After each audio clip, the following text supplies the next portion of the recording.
100 रोटी वाला ससुराल। सुनो जी, मुझे तो शीतल की बड़ी फिक्र रहती है। उसका ध्यान तो बस घर के बाहर दोस्तों के साथ घूमने फिरने में ही रहता है। उसे कुछ बोलो तो एक नहीं सुनती। मैं तो कहती हूँ इसकी जल्दी शादी वादी करवा दो, वरना लड़की हाथ से निकल जाएगी। तुमसे ज़्यादा चिंता है मुझे शीतल की शादी की।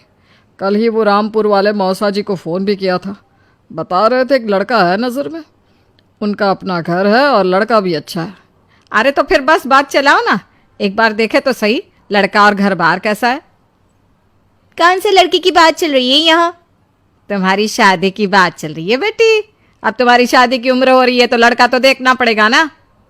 उफ़ो, मुझे अभी नहीं करनी शादी वादी। ये तो मेरे खेलने कूदने के दिन है। बहुत खेल कूद ली तुम। अब घर के काम धाम सीखने की कोशिश करो, समझी? ससुराल जाकर हमारी नाक मत कटवा देना। सब्जी काटनी तो आती नहीं इसको, तो नाक ही कटवाएगी। अरे मैं इसे शादी तक अच्छे से सब सिखा दूंगी। आप तो बस उस लड़के से इसकी शादी के बाद चलवाओ। कुछ दिनों बाद कुणाल और उसकी माँ शीतल को देखने घर आते हैं। कुणाल दिखने में बड़ा ही स्मार्ट होता है। शीतल तो उसे देखती ही रह जाती है। देखो जी, हमारी कोई डिमांड तो है नहीं। बस हम चाहते हैं कि लड़की घरेलू हो, घर के सारे कामकाज संभाल ले। अब आपके परिवार में तो बस 3 ही लोग हैं, पर हमारा तो खूब भरा पूरा परिवार है। बाकी हमें लड़की के घूमने फिरने, दोस्तों से मिलने से कोई दिक्कत नहीं है। घर का काम करने के बाद जो चाहे सो करे। अरे वाह, ये तो इतने बढ़िया लोग हैं।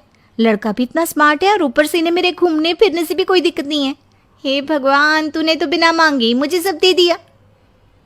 बताओ जी, और क्या चाहिए हमें? हमारी तरफ से तो रिश्ता पक्का है जी।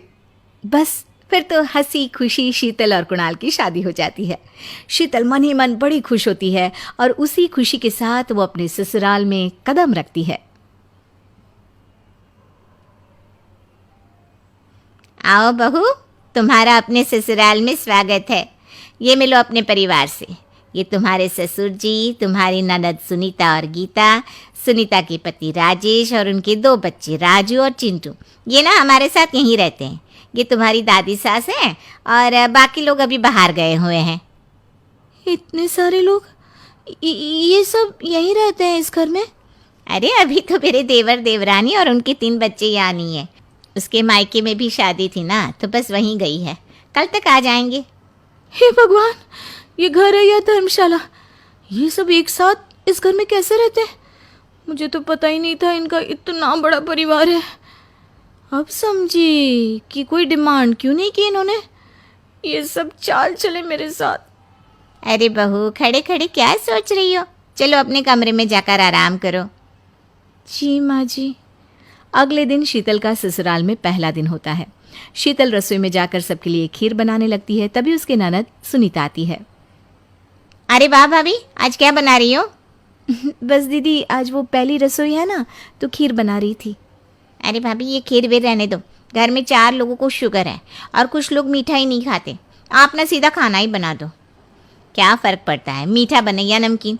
बस बहू के हाथ की पहली रसोई होनी चाहिए ना। जी दीदी, तो फिर मैं खाना ही बना देती हूँ। आप बता दो खाने में क्या बनेगा? बस सिंपल सी कोई सब्जी बना दो, जैसे आलू गोभी या आलू मटर, और उसके साथ रोटियां सेक दो। हमारे परिवार में अब तुम्हें मिलाकर पूरे 20 लोग हो गए हैं। 15 बड़े और 5 बच्चे। बड़ों की 6-6 और बच्चों की 2-2 के हिसाब से रोटी बना देना। चलो मैं चलती हूँ, सब देख लेना। हाँ, बड़ों की 6-6 रोटी, मतलब कि 15 लोगों की 90 रोटियाँ, और बच्चों की 2-2 रोटी, मतलब 5 बच्चों की 10 रोटियाँ। 90 और 10 मतलब कुल मिलाकर 100 रोटियाँ। हाय, मैं तो मर गई। 100 रोटी अकेले कैसे बनाऊंगी? माँ, ये तुमने मेरी शादी कहाँ कर दी? शादी से पहले तो मैंने कभी 4 रोटी से ज़्यादा नहीं बनाई। शीतल एक बड़ी सी परात में 100 लोगों के हिसाब से आटा निकालती है और उसे गूंथना शुरू करती है। आटा गूंथते गूंथते शीतल के पसीने छूट जाते हैं। उसके बाद बारी आती है रोटी बनाने की। शीतल एक एक करके रोटी बनाना शुरू करती है और 10 रोटी बनाते ही अपनी कमर पकड़ लेती है। हाय, मैं मर गई।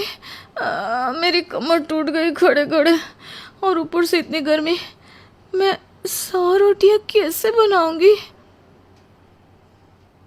अरे भाभी, सब बाहर रोटियों का इंतजार कर रहे हैं। ज़रा जल्दी जल्दी रोटी सेक दो। सब